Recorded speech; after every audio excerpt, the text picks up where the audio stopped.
So welcome to the second part of this unit, in which we are doing, as we will throughout the course, an analysis of a particular scene from the film under consideration.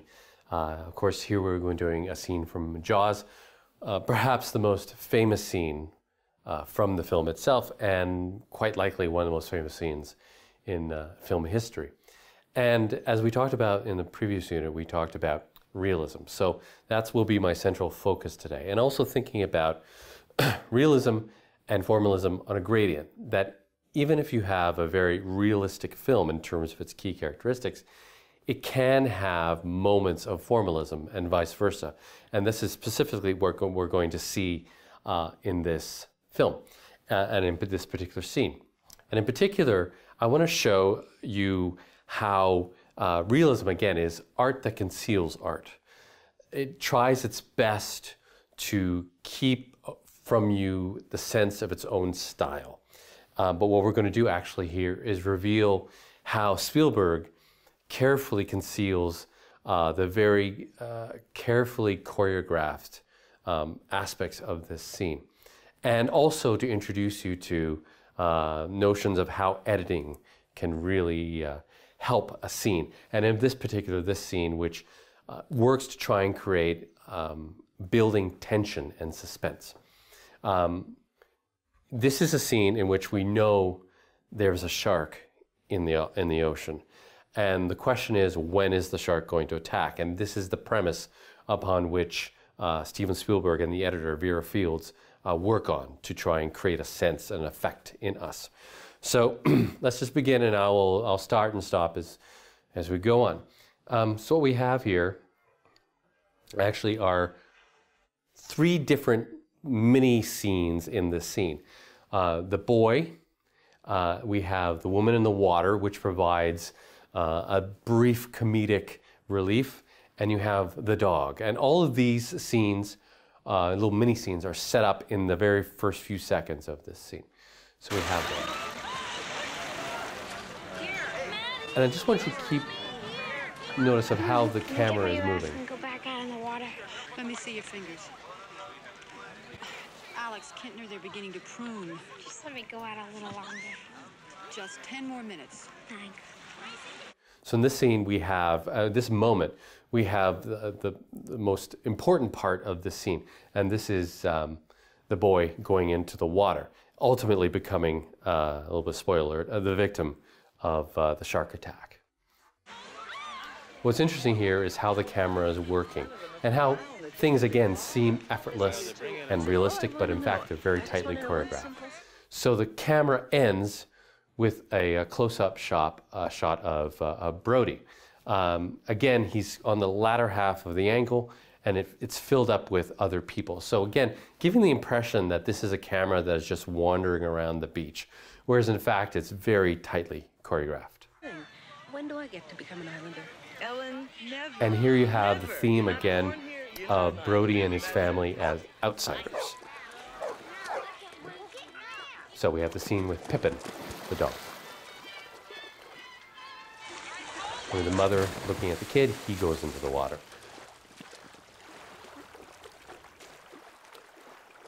All seeming very casual, a lot of fun. And of course, the woman. So you have a brief respite of supposed comic relief. And Alex. So all of this is building up suspension and tension. Now, keep an eye on this. This is where we get our first real sense of very almost formalist editing. We have, as people pass the scene, the shot changes closer and closer to Brody. Again, he becomes the focal point of the tension because he's waiting. And throughout the film, he is our proxy. We are experiencing things through him. So closer. So as he is looking out in the ocean, we are looking out in the ocean. Again, so people passing by creates a sense of new editing choices.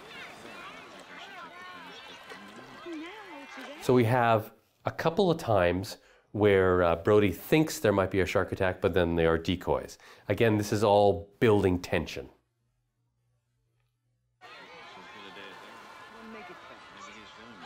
Don't bother him too much. Come right back. Now here's a scene where, again, it builds tension, but also there is some really clever editing here that's supposed to generate a sense of suspense in us. The man will be talking to Brody about a very mundane issue at City Hall, but what you're going to see is cuts from his point of view and then over-the-shoulder shots. Hey, Marty, I know you got a lot of problems downtown, but I've got a couple of problems. Looking over his shoulder. I wish you could take care of. One, And here comes the second moment. in front of the house. I can't get down to the She screams like in the first scene. truck next to the office. It's gotta be moved. It's a So detour. is a red zone. It's a simple thing you can take care of. You've done it would you before. come here a minute, Okay? please? So again, all done through editing. Now, notice everyone gets up at the same time and moves away.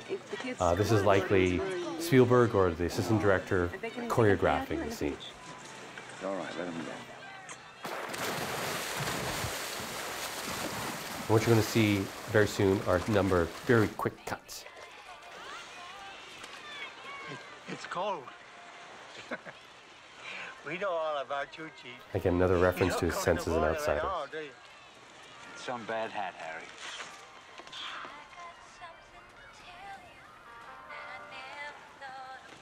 Chief Brody, you are up Now to... there's a little obscure thing, but you listen to the lyrics that are being sung on the radio, and it's all talking about not knowing something or being surprised by something. So it's a little implicit thing going on.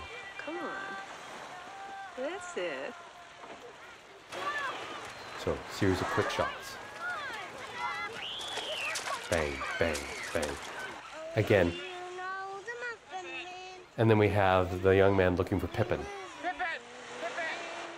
And all that splashing and so on is supposed to simulate the tension of a shark attack. The lost stick. One thing that Spielberg's a genius at is suggesting violence rather than actually showing violence. And here you have the disappearance of Pippin, suggested by the stick. Now we get underneath. One of the interesting things about this film is that quite often we are put in the point of view of the shark, which is an odd thing. But right now we are in the point of view of the shark, we're underneath. And if you notice, you hear that the very familiar, famous theme.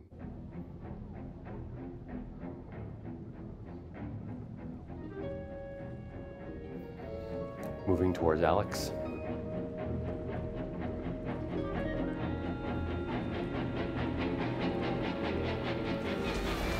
You see just a hint of the shark.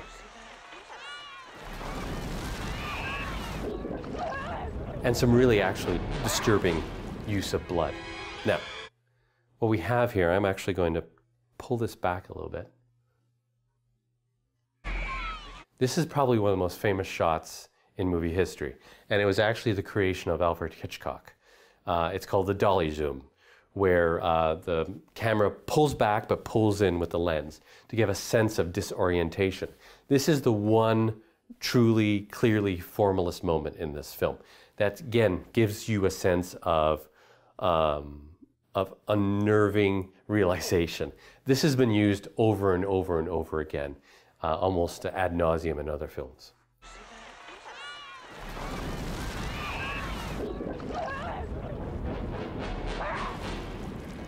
Pulls in, almost with Brody's breath. And of course, as you know, Brody's afraid of the water.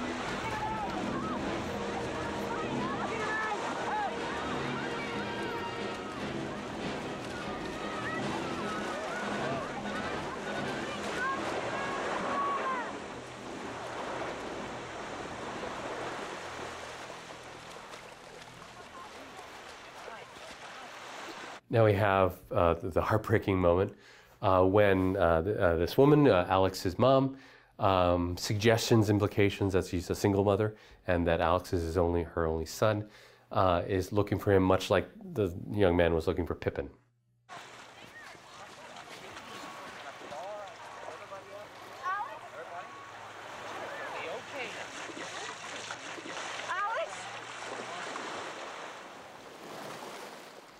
Again, suggesting something through visuals.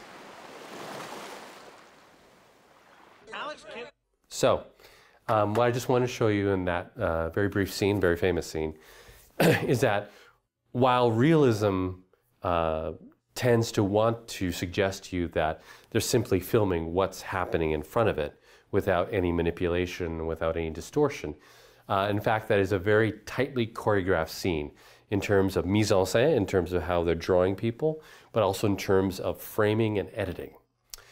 So even though it purports to be realistic, it's using editing and all the elements and techniques of cinema in order to create that tension, which then bursts literally into the climax with the death of Alex, which again raises the stakes, which carry us on through the remainder of the film.